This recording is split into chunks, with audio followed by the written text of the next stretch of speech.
അസ്സലാമു അലൈക്കും വറഹ്മത്തുള്ളാഹി വബറകാതുഹു. ബിസ്മില്ലാഹിർ റഹ്മാനിർ റഹീം. അൽഹംദുലില്ലാഹി റബ്ബിൽ ആലമീൻ. വസ്സലാത്തു വസ്സലാമു അലാ അഷ്റഫിൽ മഖ്ലൂഖീൻ വഅലാ ആലിഹി വസഹ്ബിഹി അജ്മഈൻ. അമ്മാ ബഅദ്. അല്ലാഹുമ്മ ഗ്ഫിർ ലനാ വർഹംനാ വലിവാലിദീനാ വലിജമീഇൽ മുഅ്മിനീന വൽ മുഅ്മിനാത്ത്.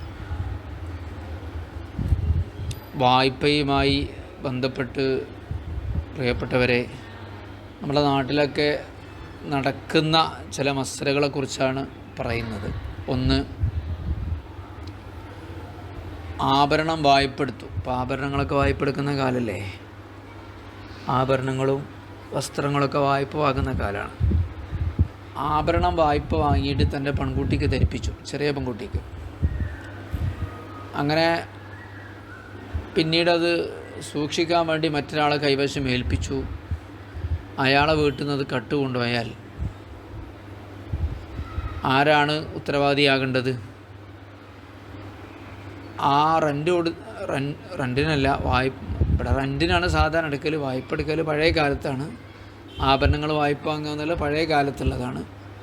ഇപ്പോൾ ആഭരണങ്ങൾ വായ്പ അല്ല വാങ്ങുന്നത്, ഇജാറത്താണ്, വാടകയ്ക്കാണ് വാങ്ങുന്നത്. പഴയ കാലത്ത് വായ്പയായിരുന്നു, കൂലി കിട്ടുന്ന പരിപാടിയായിരുന്നു. അപ്പോൾ ഇവിടെ ഈ ആഭരണത്തിന് ഉടമസ്ഥൻ എന്ത് ചെയ്യുക? ഈ വായ്പ വാങ്ങിയ ആളോട് അതിന് നഷ്ടപരിഹാരം വാങ്ങുക. ഈ വായ്പ വാങ്ങിയ ആളെന്ത് ചെയ്യുക? ഇത് സൂക്ഷിക്കാൻ ഏൽപ്പിച്ച ആളല്ലേ,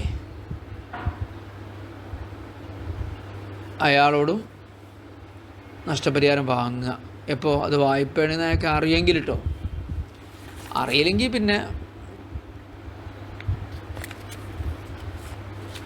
അവൻ ഉത്തരവാദിയാകേണ്ടതില്ല. ഈ വായ്പ വാങ്ങിയ ആൾ തന്നെ ഉത്തരവാദിയാകുന്നതാണ്. സൂക്ഷിക്കാൻ ഏൽപ്പിക്കപ്പെട്ട വ്യക്തിക്ക് ഇത് വായ്പ വാങ്ങിയ ആഭരണമാണ് എന്നറിയുമെങ്കിൽ എന്ത് ചെയ്യും? ഉത്തരവാദിയാകേണ്ടി വരും. അറിയില്ല, ഇത് സൂക്ഷിക്കാൻ ഏൽപ്പിച്ച ആളില്ല, ആമിർ കൽപ്പിച്ച ആൾ, അയാളുടേതാണ് എന്നാണ് മനസ്സിലാക്കിയതെങ്കിലോ ഉത്തരവാദിയാകുന്നതുമല്ല, നഷ്ടപരിഹാരം കൊടുക്കേണ്ടതും ഇല്ല. ആഭരണം, വാഹനം ഒക്കെ ഇതുപോലെയുള്ള കിതാബ് ഒക്കെ അതേമാതിരിയാണ്.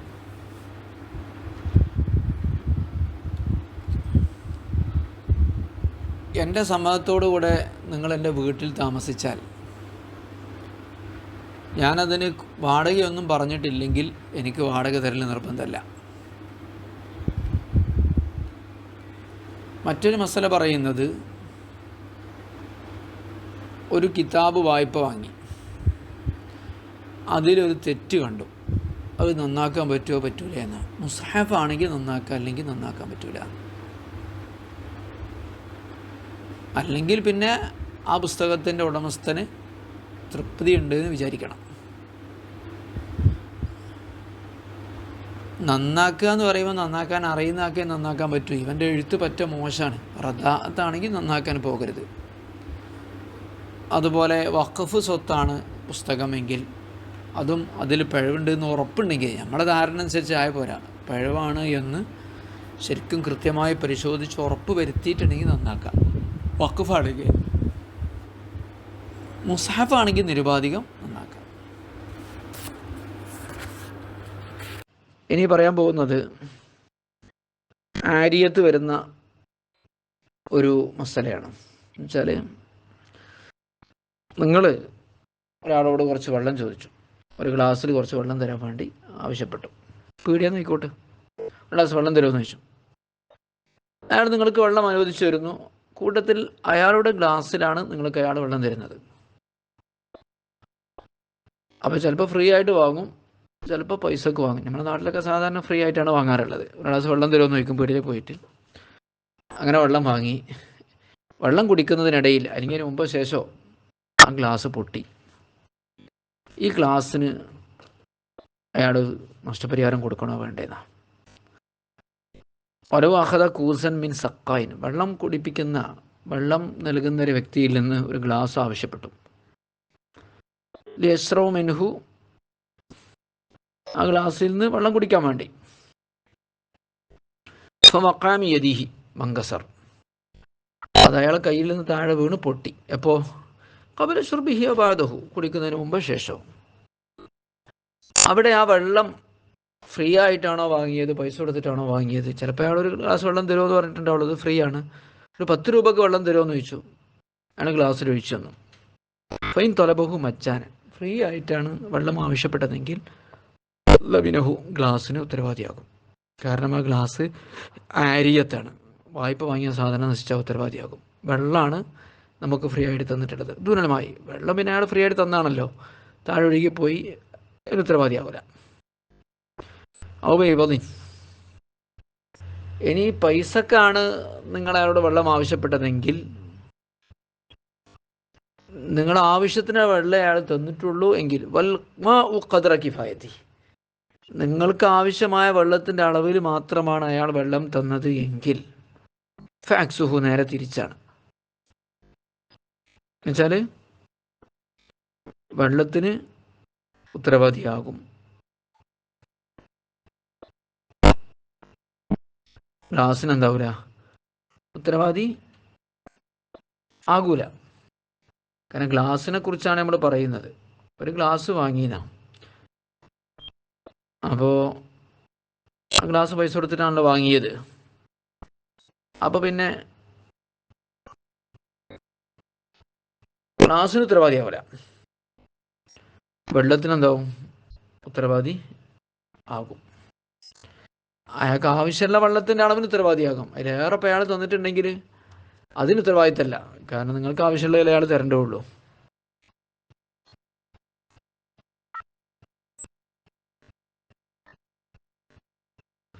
ആവശ്യമുള്ള വെള്ളമല്ലേ നിങ്ങൾ അയാളോട് വാങ്ങിയിട്ടുള്ളൂ. ഇതാണ് ഫാക്സുഹു എന്ന് പറഞ്ഞാൽ. വലവിസ്താറ, ഒരാൾ വായ്പ വാങ്ങിയാൽ, ആറ വായ്പ കൊടുത്തു, ഇസ്താറ വായ്പ വാങ്ങി, ഹുലിയൻ ഒരാഭരണം, വാൽബസവു, അങ്ങനെ അതിനെ അയാൾ ധരിപ്പിച്ചു, ബിൻതഹു സഗീറത്ത, ചെറിയ മോക്ക്, സുമ്മ അമറ, പിന്നെ അയാൾ കൽപ്പിച്ചു, ഖൈറഹു, മറ്റൊരാളോട്, ബിഹിഫ്ദിഹി, സൂക്ഷിക്കാൻ, ഫി ബൈത്തിഹി, അയാളുടെ വീട്ടിൽ, ഫഫഅല, അങ്ങനെ അയാൾ ചെയ്തു. വസൂരിഖ, അങ്ങനെ അത് കട്ടുകൊണ്ടുപോയാൽ, വറമൽ മാലിക്കു, ആഭരണത്തിൻ്റെ ഉടമസ്ഥൻ കടക്കാരനാക്കും, അൽ മുസ്തൈറ, വായ്പ വാങ്ങിയ വ്യക്തിയെ. യർജിഉ, വായ്പ വാങ്ങിയ ആൾ അതിൻ്റെ നഷ്ടം ഈടാക്കും, അലസാനി, രണ്ടാമത്തെ വ്യക്തിയിൽ നിന്ന്. എപ്പോൾ ഇൻ അലിമ അന്നഹു ആരിയത്തുൻ, ഈ രണ്ടാമത്തെ വ്യക്തിക്ക് അത് വായ്പയാണ് എന്ന് അറിഞ്ഞിരുന്നെങ്കിൽ. വൈല്ലം യക്കുൻ യാലം അന്നഹു ആര്യ, വായ്പയാണ് എന്ന് അറിഞ്ഞില്ലെങ്കിലോ, ബൽ അന്നഹു, മറിച്ച് അയാൾ വിചാരിച്ചത്, ഹു, ആ ആഭരണം, ലില്ലാമിരി, സൂക്ഷിക്കാൻ കൽപ്പിച്ച ആളുടേതാണ് എന്നാണ് വിചാരിച്ചതെങ്കിൽ, ലം യദ്മൻ, ആ കട്ടുണ്ടായ വ്യക്തിയില്ലേ, അയാൾ ഉത്തരവാദിയാകുന്നതുമല്ല. വമൻ സഖന ദാറൻ, ഒരാളൊരു വീട്ടിൽ താമസിച്ചു, മുദ്ദത്തൻ, ഒരു കാലം, ഒരു സമയം, ബീദിനി മാലിക്കിൻ അഹ്ലിൻ, അർഹനായ ഉടമസ്ഥൻ്റെ സമ്മതത്തോടുകൂടെ, വലം യദ്കുർ ലഹു ഉജറത്തൻ, ഉടമസ്ഥൻ അതിന് കൂലിയൊന്നും പറഞ്ഞിട്ടും ഇല്ലെങ്കിൽ, സമ്മതം കൊടുത്തപ്പോൾ, ലം തൽസം, ഉജറത്ത് നിർബന്ധമാവില്ല, ഹു, ആ താമസിച്ച വ്യക്തിക്ക്. മുഹിമ്മത്തിന്, ഇതൊരു പ്രധാന സംഗതിയാണ്, കാര്യമാണ്. ഖാലൽ അബ്ബാദിയ്യ വഗൈറുഹു ഫീ കിതാബി മുസ്തആരിൻ, വായ്പ വാങ്ങിയ കിതാബിനെ കുറിച്ച് ബഹുമാനപ്പെട്ടവർ പറഞ്ഞു, ഇമാം അബ്ബാദി എന്നവരും മറ്റും. ഏത് കിതാബ്? റആ ഫീഹി ഖത്അൻ, അതിൽ അയാൾ പിഴവ് കണ്ടു. എന്നാൽ അവിടെ ലാ യുസ്ലിഹു, അതിലെ തെറ്റ് നന്നാക്കാൻ പാടില്ല, ലാ യുസ്ലിഹു, അവൻ നന്നാക്കാൻ പാടില്ല, ഹു, ആ ഖത്ഇനെ, ഇല്ലൽ മുസ്ഹഫ, മുസ്ഹഫ് ഒഴികെ. ഫയജിബു, മുസ്ഹഫ് ആകുമ്പോൾ തെറ്റ് നന്നാക്കൽ നിർബന്ധമാണ്. ഖാല ശൈഖുന വല്ലദി യത്തജിഹു അന്നൽ മംലൂക ഗൈറൽ മുസ്ഹഫി, മുസ്ഹഫ് അല്ലാത്ത മറ്റ് വസ്തുക്കൾ, മറ്റൊരാളുടെ ഉടമസ്ഥതയിലുള്ള വസ്തു, മംലൂക്ക്, ലാ യുസ്ലിഹു ഫീഹി ഷൈഅൻ, അതിലൊന്നും നന്നാക്കരുത്. ഇല്ല ഇൻ ദന്ന, അവന് മനസ്സിലാക്കിയാലൊഴികെ, റിളാ മാലിക്കിഹി, ആ വസ്തുവിൻ്റെ ഉടമസ്ഥൻ്റെ തൃപ്തി ഉണ്ടാകുമെന്ന്, ബിഹി, എന്തിന്, നന്നാക്കുന്നതിന്. വഅന്നഹു, ശൈഖുന പറഞ്ഞു, യജിബു, നിർബന്ധമാകും, ഇസ്ലാഹുൽ മുസ്ഹഫി, മുസ്ഹഫിനെ നന്നാക്കൽ നിർബന്ധമാണ്. ലാക്കിൻ, പക്ഷേ, ഇല്ലം യങ്കുസുഹു, അതിൻ്റെ വില കുറക്കുന്നില്ലെങ്കിൽ, ഖത്തുഹു, അവൻ്റെ എഴുത്ത്. എപ്പോഴാണ് എഴുത്ത് വില കുറക്കുക? റദാഅത്തിഹി, അവൻ്റെ എഴുത്ത് വളരെ മോശമായതുകൊണ്ട്. റദാഅത്ത് മോശമായ എഴുത്താണ്. അപ്പോൾ നല്ല മുന്തിയ എഴുത്തിൽ ഇവൻ്റെ ഏറ്റവും ലോക്കൽ എഴുത്ത് വന്നു കഴിഞ്ഞാൽ പിന്നെ ആളുകൾ വാങ്ങിപ്പോകില്ലല്ലോ, വില കുറയില്ലേ. മാത്രമല്ല അന്നൽ വഖഫ് സ്വത്ത് യജിബ് ഇസ്ലാഹു അത് നന്നാക്കുന്ന നിർബന്ധവുമാണ്. വഖഫായ കിതാബാണെങ്കിൽ എപ്പോൾ ഈ തയക്കനൻ ഉറപ്പുണ്ടെങ്കിൽ അൽ ഖത്ത് പിഴവ് ഫീഹി ആ കിതാബിലുണ്ടെന്ന്. ഇതൊക്കെ ആര് പറഞ്ഞു? ശൈഖുന പറഞ്ഞു. ശൈഖുന പറഞ്ഞു വല്ലദി യത്തജുഹു ന്യായമായിട്ട് വരുന്നത് മുസ്ഹഫ് അല്ലാത്ത മംലൂക്ക് ഉടമസ്ഥതയിൽ ഒരാളുടെ ഉടമസ്ഥയിലുള്ള കിതാബ് അതിലൊന്നും നന്നാക്കരുത് എന്നും വാനേജ് മുസ്ഹഫ് നന്നാക്കൽ നിർബന്ധമാണ് എന്നും വഖഫും നന്നാക്കൽ നിർബന്ധമാണ് എന്നും ശൈഖുന പറഞ്ഞു.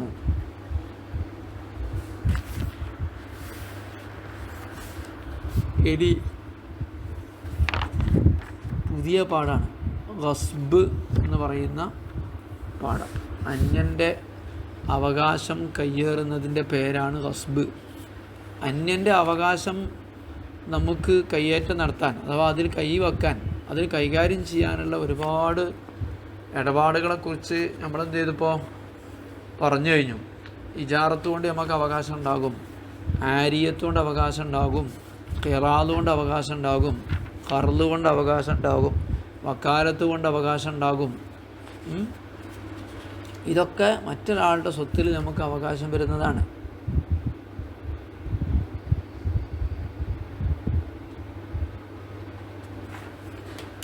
ഓക്കെ,